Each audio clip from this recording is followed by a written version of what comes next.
열린교회 성도 여러분 안녕하세요. 오늘 동영상 강의는 신약 이야기 11번째의 세 번째 시간으로 사도 바울의 마지막 서신서를 함께 말씀 나누도록 하겠습니다. 여러분 혹시 옥중 서신이라는 말을 다 들어보셨을 텐데요.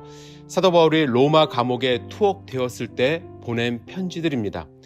1차로 로마에 갇혔을 때는 가택 연금 수준이었다고 말씀을 드렸습니다. 사도 바울은 방문객을 맞이할 수 있었고 또 편지를 쓸 수 있는 자유도 있었습니다. 1차 로마에 투옥되었을 때 바울은 총 4권의 편지를 쓰게 되는데 지난 시간에 함께 살펴본 에베소서와 함께 골로새서, 빌립보서 그리고 개인적인 서신인 빌레몬서가 거기에 포함되어 있습니다. 오늘은 빌립보서부터 함께 그 내용을 살펴보도록 하겠습니다. 빌립보서는 기쁨의 편지라고 흔히 이야기합니다. 짧은 4장의 편지에 빌립보 교인들에게 기쁨으로 편지를 쓰는 모습이 잘 담겨져 있기 때문입니다. 여러분, 빌립보는 어떻게 세워진 교회인지 기억나시죠? 사도 바울이 2차 선교 여행 중에 환상을 보고 마게도냐 지방으로 건너가게 되었는데 마게도냐 지방에서 처음 방문한 도시가 빌립보이고 그곳에서 루디아를 만나 그의 가정에서 교회를 시작하게 되었습니다. 바울이 빌립보서를 쓰면서 빌립보 교회를 생각할 때 기쁨이 충만한 이유가 있었습니다. 빌립보서를 보면 처음부터 바울을 도왔던 교회가 빌립보 교회이고 지금은 에바브로디도를 보내서 바울을 돕도록 했기 때문에 바울은 빌립보 교회를 생각할 때 기쁨이 충만한 것입니다. 이렇게 에바브로디도는 바울과 함께 로마에 머물며 바울을 섬겼는데 문제가 그가 죽을 병에 걸린 것입니다. 물론 하나님의 은혜로 나음을 입었지만 자신이 병에 걸린 소식을 빌립보 성도들이 아는 것을 근심하고 있었기 때문에 바울은 빌립보 성도들에게 근황을 이야기하며 주 안에서 모든 기쁨으로 그를 영접하고 또 이와 같은 자들을 존귀히 여기라고 편지를 쓰고 있습니다. 바울은 이렇게 자신의 기쁨을 표현했는데 3장 1절에 보면 끝으로 나의 형제들아 주 안에서 기뻐하라 하면서 편지를 마무리합니다. 그런데 갑자기 바울에게 어떠한 생각이 좀 들었는지 어조를 바꾸어 이렇게 말합니다. 개들을 삼가고 행악하는 자들을 삼가고 몸을 상해하는 일을 삼가라. 바울은 빌립보 교회에 찾아가 바울이 전한 복음의 핵심을 흔들고 그들에게 할례를 강요하는 할례파 유대인들이 편지를 마무리하면서 생각이 났던 것 같습니다. 할례파 유대인들은 지치지 않고 끊임없이 돌아다니며 바울을 괴롭혔기 때문에 바울은 그들을 개들이라고 표현한 것입니다. 그만큼 바울에게 큰 고통이었습니다. 바울은 그들을 언급하면서 자신이야말로 육체까지 신뢰할 수 있지만 그리스도를 위하여 다 해로 여기고 모든 것을 잃고 배설물로 과거는 다 여긴다고 말합니다. 그 이유에 대해서 바울은 그 안에서 발견되려 함이니 내가 가진 의는 율법에서 난 것이 아니요 오직 그리스도를 믿음으로 말미암은 것이니 곧 믿음으로 하나님으로부터 난 의라고 이야기를 하죠. 제가 아까도 말씀드렸듯이 빌립보서의 핵심은 기쁨이라고 말씀드렸습니다. 기쁨과 즐거움이라는 이 단어가 4장 성경에서 여러 번 반복됩니다. 물론 우리는 이 강조점만 보더라도 서신서를 통해서 얻을 수 있는 교훈이 많다고 생각할 수 있지만 바울은 율법주의자들을 향해서 이야기하면서 그리스도가 어떤 분인지에 대해서 많은 것을 우리에게 가르치고 있습니다. 그리스도는 우리의 생명이시고 모범이시고 우리 삶의 목표가 되시고 우리 힘이시다라는 것이 이 빌립보서의 주된 내용입니다. 빌립보서에는 죄라는 말은 사용하지 않았습니다. 다만 슬픔에 대한 암시를 3장 18절에 이야기를 하는데 바울은 그리스도께 불순종하는 세상적인 마음을 가진 사람들로 인하여 울고 있다는 표현을 했습니다. 이 외에는 사도 바울은 빌립보서를 통해서 기쁨을 나누고 있고 또 자기의 과거를 빗대서 이야기하면서 율법주의자들을 조심하라고 말하는 것, 그리고 그리스도가 어떤 분이신지 구체적으로 정확하게 다시 한번 가르치는 것이 빌립보서의 핵심 내용이라고 할 수가 있습니다. 이제 우리 골로새서를 함께 살펴봤으면 좋겠습니다. 여러분 지도를 보시면 골로새 교회 여러분들이 대충 어디쯤인지 알 수 있을 것 같은데요. 골로새는 새 쌍둥이 도시라고 알려진 도시 중에 하나였습니다. 다른 두 도시는 지도에서 보시는 것처럼 히메라볼리와 라오디게아 그 세 개의 도시가 있는 중에 하나가 바로 골로새 교회입니다. 에베소 남동쪽으로 약 200km가량 떨어진 곳에 위치해 있었고요. 이 지역은 광물이 풍성하고 상업이 발달하였으며 유대인들과 이방인들이 모여 살고 또 인구가 많은 도시 중에 하나였습니다. 그런데 바울은 사실 골로새를 방문한 일은 없습니다. 우리가 1, 2, 3차, 4차 선교 여행까지 살펴보았지만 골로새를 방문한 흔적은 나와 있지 않습니다.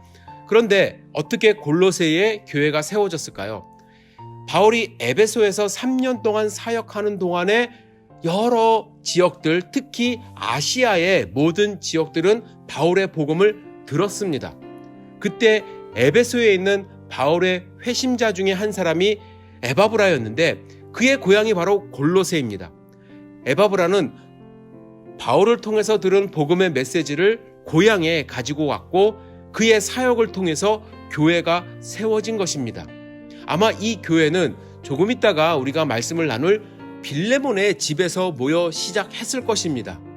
지금 바울은 로마에서 감옥에 있다고 제가 말씀을 드렸죠. 이때 에바브라가 그를 방문합니다. 그리고 골로새 교회의 상황을 이야기하는데 교회가 이단으로부터 공격을 받고 있다는 보고를 하죠. 이 이단은 영지주의로 불려졌는데요. 이 말은 안다라는 뜻의 그노시스라는 헬라어에서 왔습니다. 영지주의자들은 영적인 것에 대해서 우월한 지식을 갖고 있다고 생각하면서 자신들의 가르침으로 성도들을 혼란하게 했던 것이죠. 이 교리는 그리스도의 교리 그리고 유대인 율법주의 헬라 철학 세계 그 당시에 있었던 많은 사상들을 자기들의 생각 나름대로 합리적으로 이리저리 끼워 맞춘 그러한 어떠한 사이비 종교에 가까운 그러한 생각들입니다. 예를 들면 이들은 몸을 포함하여 모든 물질은 악하다고 말합니다. 그래서 하나님이 이 물질을 입고 올 수 없다고 가르치죠. 그래서 예수님을 부인합니다.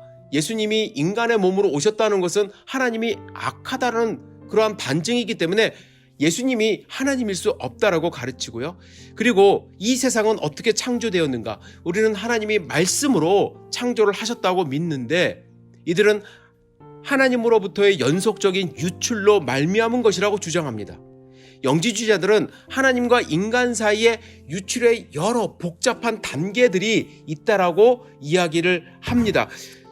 이러한 이야기는 언뜻 들으면 그럴싸해 보이지만 결국에는 예수 그리스도의 탁월성을 격화시키고 우리가 믿는 하나님에 대해서 오해를 하게 만든 것입니다. 그래서 바울은 이 서신서를 통해서 그리스도의 탁월함을 강조하고 있습니다.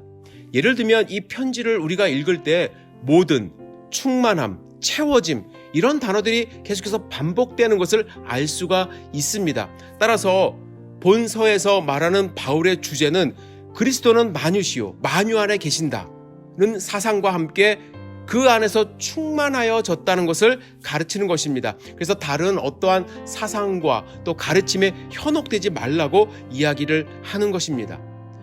우리가 여기서 에베소서와 골로새, 제가 에베소서 말씀드릴 때 골로새서와 좀 비슷한 점이 많이 있다 말씀을 드렸는데 다른 점은 무엇이냐면 에베소서가 그리스도의 몸된 교회를 강조하는 반면에 골로새서는 그리스도께서 그 몸의 머리 되심을 강조하고 있습니다. 따라서 이 두 서신서는 상호 보완적입니다.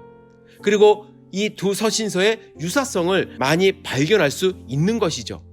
자, 그래서 골로새서는 교회의 머리에 강조를 두고 있어서 그리스도는 우리의 모든 필요를 채우기 위해 충분하신 분임을 보여주고 있는 것입니다. 여러분들 골로새서 읽으실 때 이러한 생각들, 교회에 대한 생각, 특별히 예수 그리스도의 생각을 하시면서 예수님이 우리에게 어떤 분이신지를 생각하시면서 읽으시면 많은 은혜를 받지 않을까 생각을 합니다. 다음은 빌레몬서 함께 생각해 보도록 하겠습니다. 빌레몬은 사람 이름이고요. 빌레몬은 골로새에 사는 부유한 그리스도인임이 분명했습니다. 그의 아들 아키포가 라오디게아 교회를 목회했을 가능성이 있고 빌레몬의 집에서도 교회가 시작이 되고 모임이 있었던 것으로 파악이 됩니다. 빌레몬은 바울의 사역을 통해서 에베소에서 그리스도께 인도되었을 것인데 이렇게 추론되는 이유는 바울이 개인적으로 골로새를 방문한 일이 없기 때문에 아마 에베소에서 영향을 받아 예수님을 영접한 사람이 아닐까 생각을 합니다. 이 서신서를 그럼 바울이 왜 썼는가? 오네시모라는 사람 때문에 썼습니다. 오네시모는 어떤 사람이냐면 빌레몬의 노예 중에 한 사람인데 그가 주인인 빌레몬에게서 물건을 도둑질하여 로마로 도망한 사람이 분명했습니다. 하지만 하나님의 인도하심에 따라서 이 노예는 바울과 접촉하게 되었는데 바울은 그를 그리스도께 인도한 것입니다. 여러분, 법대로 한다면 빌레몬은 불순종한 죄로 그의 노예를 죽일 수 있었습니다. 오네시모는 죽을 목숨이었습니다. 하지만 이때 바울이 개입하여 새로운 그리스도인을 위하여 중재하였고 그의 생명을 구하도록 노력한 것입니다. 이 편지는 한 장으로 이루어진 아주 간단한 편지입니다. 하지만 우리에게 많은 것을 이야기하죠. 왜냐하면 이 편지가 위대한 바울의 마음을 생생하게 묘사하고 있기 때문에 그렇습니다. 그래서 이 편지에 나타난 그의 목적을 우리가 생각해 봤을 때 첫째는 빌레몬에게 그의 노예 오네시모가 안전하며 또한 구원받았다는 것을 알리기 위함입니다. 그리고 빌레몬에게 오네시모를 용서할 것을 권하고요. 또한 빌레몬에게 바울을 위하여 방을 하나 예비해 두라고 요청하기 위한 어떻게 보면 개인적인 편지라고 할 수 있습니다. 하지만 왜 초대교회 성도님들은 이 빌레몬서를 하나님의 말씀으로 받아들였을까? 이 안에는 하나님이 죄인인 우리를 용서한 그 모습이 담겨져 있기 때문에 그렇습니다. 우리는 하나님으로부터 도망친 죄인입니다. 그러나 하나님이 우리를 용서하셨듯이 그 사실을 믿는 그리스도인이라고 한다면 그의 노예를 한번 용서해 주는 것이 그리스도인으로서 마땅하다는 그러한 메시지를 담고 있기 때문에 초대교회 성도님들은 이 말씀을 하나님의 음성으로 듣고 용서를 실천한 것이라고 할 수가 있습니다. 이제 디도서를 함께 생각을 해봤으면 좋겠습니다. 디도서는 바울이 1차 로마 투옥에서 석방되고 나서 66년경 마게도니아에서 기록한 것으로 추정합니다. 당시 바울이 디도를 교회의 목회자로 머무르게 한 곳이 그레데라는 지중해 상에 있는 한 섬입니다. 이 섬은 지중해에서 네 번째로 큰 섬으로 소아시아와 유럽을 연결하는 아주 중요한 요충지에 있었던 섬입니다. 그리고 그레데는 특징이 있는데 로마에 정복당하기 전에 자치 정부를 갖고 있었던 독립국가였습니다. 때문에 그레데인들은 로마인에 대한 적대심을 갖고 있었을 뿐만 아니라 로마의 지배에 대항하여 자주 폭동을 일으켰다고 합니다. 이 그레데 교회는 이 당시에 좀 문제가 있었는데요. 어떤 문제가 있었냐면 여러 초대교회가 마찬가지였지만 이단들의 공격을 또 받고 있었습니다. 특별히 유대주의 중에서도 할례파 유대주의, 꼭 할례를 받아야 된다. 구약 율법을 준수해야 된다. 이것을 내세우면서 교회를 교란했던 그런 거짓 선지자들이 들어와서 교인들을 아주 혼란스럽게 했던, 그리고 그리스도의 복음을 왜곡시킨 그런 상황이었고요. 뿐만 아니라 도덕적으로도 타락한 헬라 문화의 영향을 받아서 불신자인 그레데인 뿐만 아니라 심지어 그레데 교회 성도들 중에도 나태와 방종에 빠진 사람들이 상당수 있었고, 또 그들 중에는 신앙과 행위가 전혀 무관한 것이라는 그릇된 신앙관을 가진 자들도 있었다고 합니다. 이처럼 당시 그레데 교회는 신앙적으로 뿐만 아니라 윤리적으로도 선한 행위로 불신자들 앞에서 본이 될 만한 모습을 보여주지 않는 그러한 상황이었습니다. 이에 대해서 바울은 열악한 환경에서 목회하는 디도를 격려하고 거짓 교사들을 척결하고 교회의 질서를 바로 세우는 그러한 목회 지침을 주고자 본서를 기록하게 된 것이죠.